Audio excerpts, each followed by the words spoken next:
My name is Jason, and this is Just Watches. Now, I first ran into Archimede at San Francisco Windup in 2019. I knew very little about watches at the time, but I remember being very interested in their Flieger-style GMT. Now, recently I saw they released this Pilot 200, and I thought it looked incredible. I reached out to see if I could borrow one for a review, and Archimede was kind enough to lend this one in for review. Now, before we get into that review, if you're enjoying the contents of this channel, I invite you to subscribe, and if you like the contents of this individual video, please give it a thumbs up.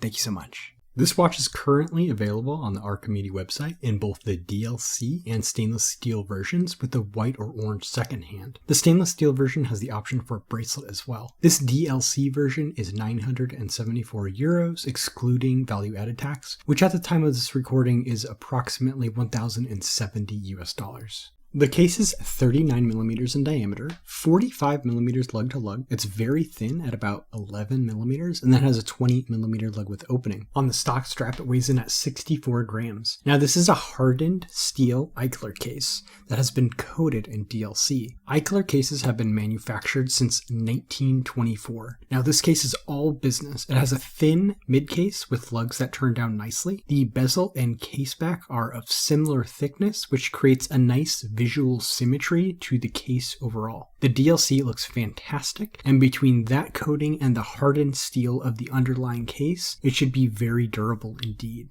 The stock strap looks incredible on this watch. It starts at 20mm before tapering down to 18mm at the DLC coated pin and buckle. The buckle is signed with Archimede, and I love the way it was done. It really pops against the DLC, and it's just a nice little touch here. The strap has bright orange stitching that perfectly complements the orange second hand. The leather is very comfortable but feels sturdy. This is a strap that I believe will break in very nicely over time. However, with the 20mm lug width opening, if you don't like the strap, it'll be very easy to switch out and you'll have no shortage of options. The screw-down exhibition caseback helps provide 200 meters of water resistance. We have some information about the watch bordering the display window. Now, I love an exhibition caseback, but they can add some thickness to the watch. However, despite using one here, they kept the watch incredibly thin, and it also provides a great view of the ETA movement within.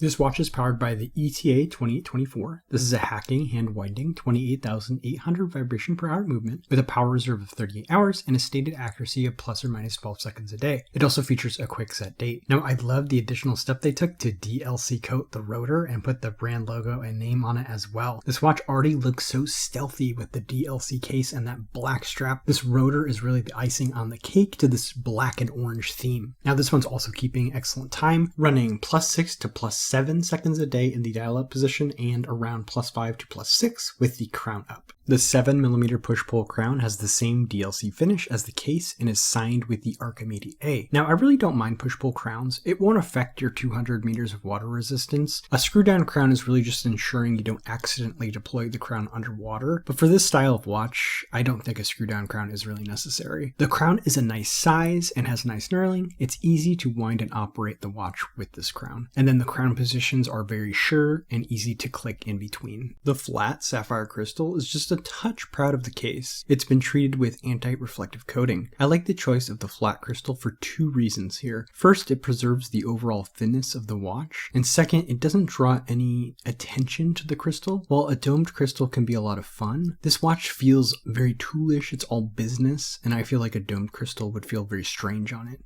The dial is matte black with dashes at the edge for each of the minutes and then thicker dashes for each of the hours with a double dash at 12. Now, I recently reviewed a Damasco DS30, which we are going to talk more about in the comparable section, but that watch uses very long dashes for the seconds, and when I compare that to this Archimede, I feel like the Damasco sort of had a crowded dial. I love these shorter dashes as they feel more proportionate to the dial overall. Now, we have Archimede printed at 12 with Flieger 200 and automatic at 6. There's a really nice date window at 6. Now, this is my favorite position for the date because it preserves the symmetry of the dial. Also, there's fantastic attention to detail here. This date wheel is actually color matched to the dial because it is that matte black. Oftentimes, just a generic black wheel is used and it won't match quite right, but that is not the case here. Finally, we have Made in Germany flanking the 6 o'clock index. So overall, I love this dial. I think it's extremely legible and has a nice balance of negative space. The sword style minute minute and hour hands are fully lumed, except they are black at the hand stack. The minute hand terminates at the dashes around the edge of the dial, letting you read the time precisely. The second hand is this beautiful orange and is also black at the hand stack. It adds the perfect splash of color to this watch and is complemented by the stock strap. The hands and indices are all loomed. For lume, we have an excellent application of BGW9, so you get that beautiful blue color, but you'll notice there's no lume whatsoever on the seconds hand.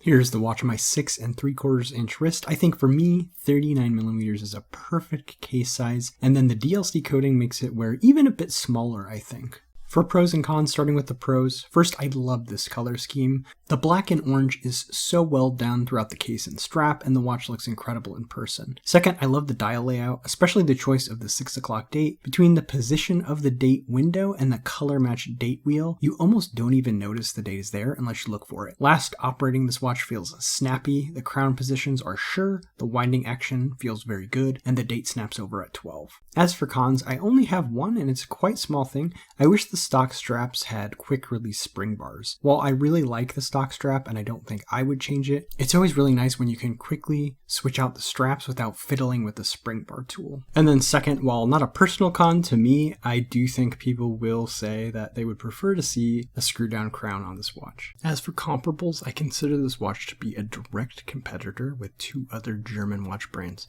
those being Damasco and Sin. While I have not reviewed a Sin, I have had the chance to review multiple Damascos. I would say this watch is definitely comparable to Damascos like the DS30. It has the same feeling of overall quality, and Archimede, like Damasco, also uses hardened stainless steel. Now, for a less expensive alternative, you could check out the Atticus Icarus. I have a review up on the channel. It has a similar overall vibe to this watch without the hardened case or DLC coating. So there you have it, the Archimede Pilot 200. What do you think about this watch? Let me know in the comment section below.